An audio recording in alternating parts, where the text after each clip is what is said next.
Hey there, fellow customer service warriors. Let's get real about the wild world of customer support. The good, the bad, and the downright bizarre.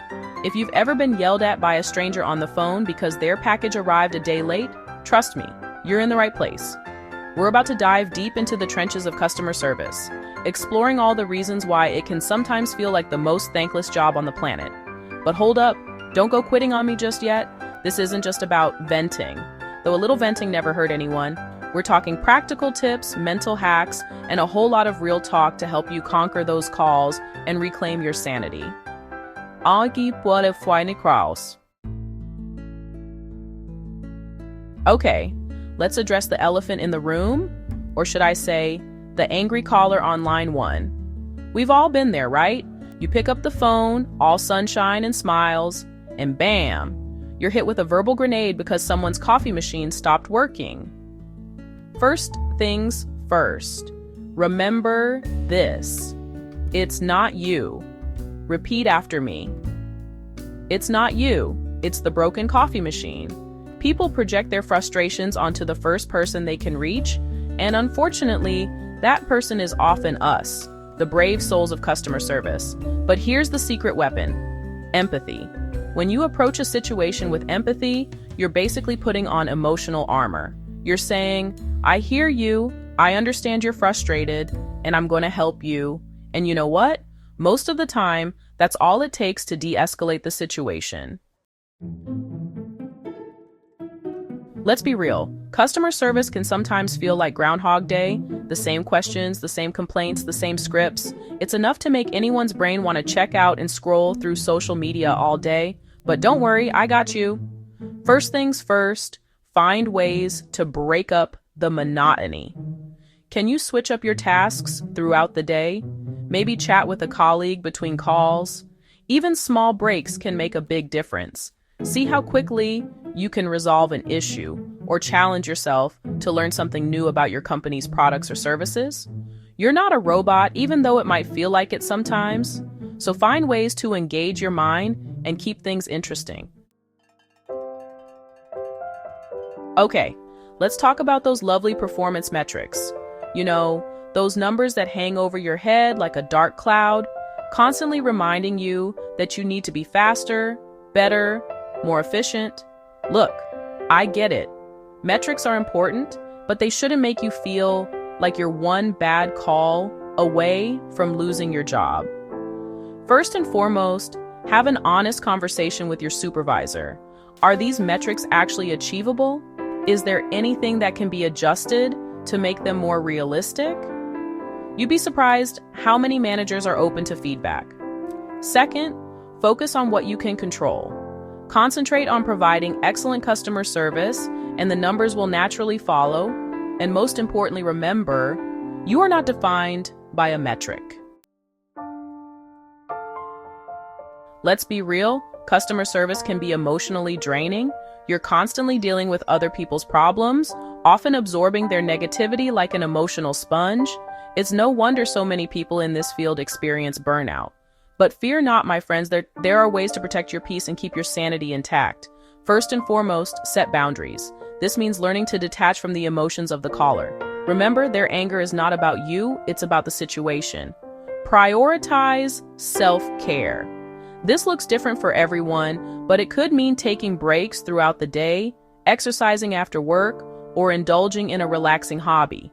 Find what helps you de-stress and recharge, and make it a non-negotiable part of your routine. And finally, don't be afraid to seek support. Whether it's talking to a therapist, confiding in a friend, or joining a support group, having a safe space to process your emotions can make all the difference. Imagine this. You're a superhero, and your superpower is deflecting negativity. Okay, maybe not a superhero in the traditional sense, but in the customer service world, this is a superpower nonetheless. The key to surviving those emotionally charged interactions is to build a mental firewall. Picture a shield around your mind, deflecting all those negative vibes coming your way. How do you build this firewall? Start by reminding yourself that the customer's anger is not about you. Visualize their anger as a wave crashing against your shield, losing its power as it bounces off. Okay, so you've just finished a call that could rival a dramatic soap opera. Your heart is racing, your palms are sweating, and you're pretty sure you aged 5 years in the last 10 minutes. What do? Don't worry, I got you. This is where micro meditation comes in. No need for incense or chanting. Unless that's your thing, then go for it. Just find a quiet corner, close your eyes, and take a few deep breaths. Inhale slowly and deeply, feeling your chest expand. Hold it for a beat, then exhale slowly, releasing all that tension. Trust me, even a few minutes of this can make a world of difference. When you're in the trenches of customer service, it's easy to get caught up in the negativity and forget why you're there in the first place. But here's the thing, you're not just answering phones or responding to emails, you're a problem-solving ninja. Every interaction is an opportunity to use your skills to make someone's day a little bit brighter.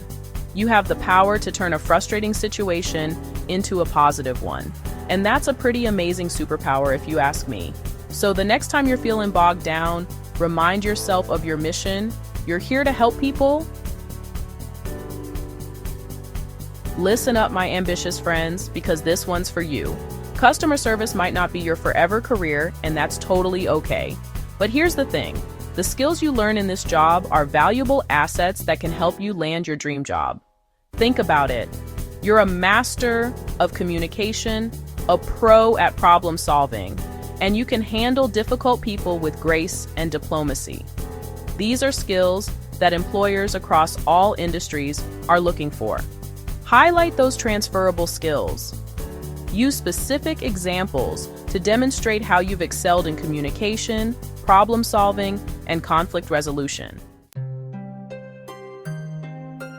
Let's state the obvious: communication is the heart and soul of customer service. But it's not just about talking, it's about truly connecting with people, understanding their needs, and finding solutions that work for everyone. So how do you become a communication superstar? First, master the art of active listening. This means truly paying attention to what the customer is saying, asking clarifying questions, and reflecting back what you've heard to ensure understanding. Be mindful of your tone of voice. Even if you're communicating through email or chat, your tone can make or break the interaction. Aim for a tone that is professional, yet friendly and approachable. Finally, don't be afraid to use humor, appropriately of course.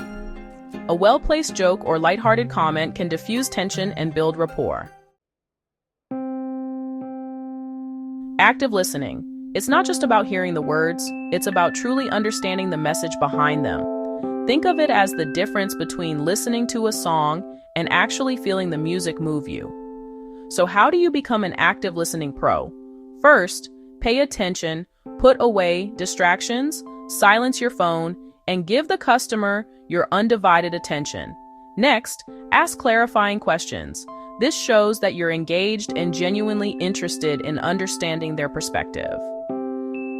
And finally, reflect back what you've heard. This not only ensures understanding, but also makes the customer feel heard and validated.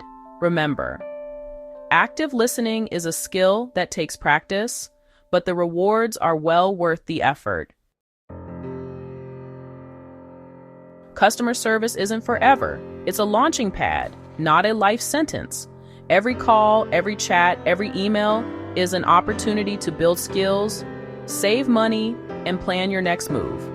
You're learning to communicate effectively, think critically, and navigate challenging situations with grace and professionalism.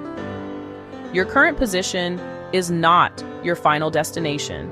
It's a stepping stone. Use this time to gain experience, build your network, and discover your passions. The skills you're honing in the customer service trenches are valuable assets that will serve you well in any career path you choose. The world is your oyster, my friend, and I can't wait to see what you accomplish.